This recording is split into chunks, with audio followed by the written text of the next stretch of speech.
আসসালামু আলাইকুম। আশা করি সবাই ভালো আছেন। আজকে আমি আপনাদেরকে বানিয়ে দেখাবো টক ঝাল মিষ্টি জলপাইয়ের আচার। তো এখানে তার জন্য আমি 2 কেজি জলপাই নিয়েছি। তো ধুয়ে পরিষ্কার করে নিয়েছি। এখন এর মধ্যে দিয়ে দিচ্ছি পর্যাপ্ত পরিমাণ পানি। পানি দিয়ে এগুলো আমি সিদ্ধ করে নিব। তো এক সাইডে সিদ্ধ হতে থাক। তো এর জন্য আচারের জন্য আমি পাঁচফোড়ন ভেজে নিব। তো দিয়ে দিচ্ছি পাঁচফোড়ন ও 4টা শুকনা মরিচ। এখন এগুলো অল্প আঁচে তেলে ভেজে নিব।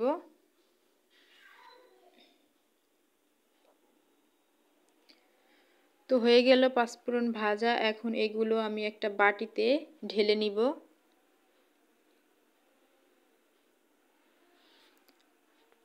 তো পাঁচফোড়নগুলি একটু ঠান্ডা করে আমি ব্লেন্ডারে একটা জারে করে ব্লেন্ড করে নিব।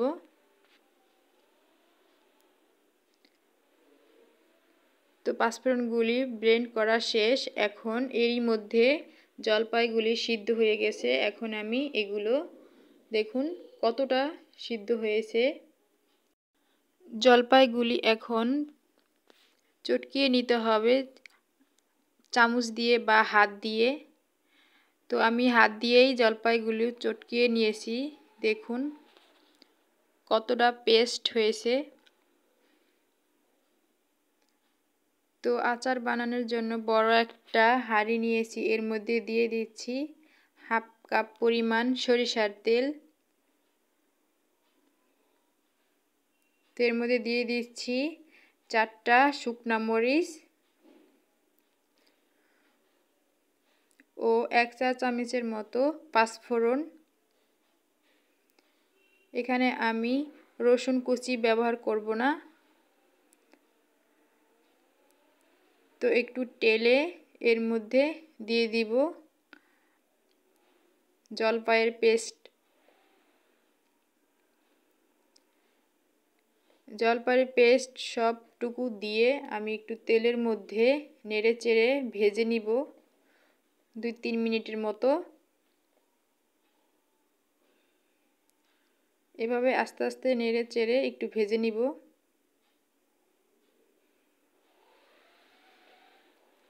তো আচারের কালারের জন্য আমি এখানে দিয়ে দিচ্ছি হাফ চা চামচের মতো হলুদের গুঁড়ো ও দিয়ে দিচ্ছি পাঁচফোড়নের গুঁড়ো। এখানে আমি চিনি দিয়ে আজকের আচারটা বানাবো। তার জন্য এখানে 2 কেজি জলপাইয়ের জন্য আমি 1 কেজি চিনি ইউজ করেছি। এখন ভালোভাবে নেড়ে চেড়ে সমস্ত উপকরণ মিশিয়ে নিব।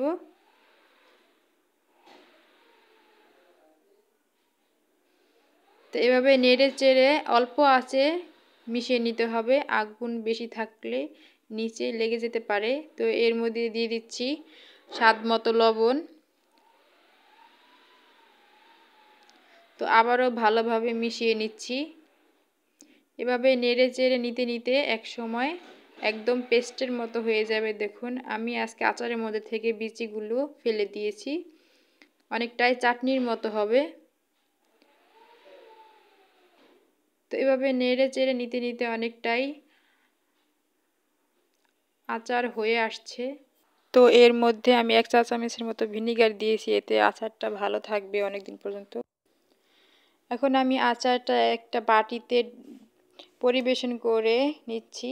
দেখুন কতটাই পারফেক্ট আচার, টক ঝাল মিষ্টি আচার বা চাটনি বলতে পারেন। এই আচারটা অনেক দিন পর্যন্ত ফ্রিজে রেখে সংরক্ষণ করে রেখে দিতে পারেন। আমার এই ভিডিওটি যদি ভালো লাগে অবশ্যই আমার এই চ্যানেলটি সাবস্ক্রাইব করুন, লাইক কমেন্ট শেয়ার করুন। তো আমার পরবর্তী ভিডিও দেখার জন্য সবাইকে আমন্ত্রণ জানিয়ে আজকের মতো বিদায় নিচ্ছি। আল্লাহ হাফেজ।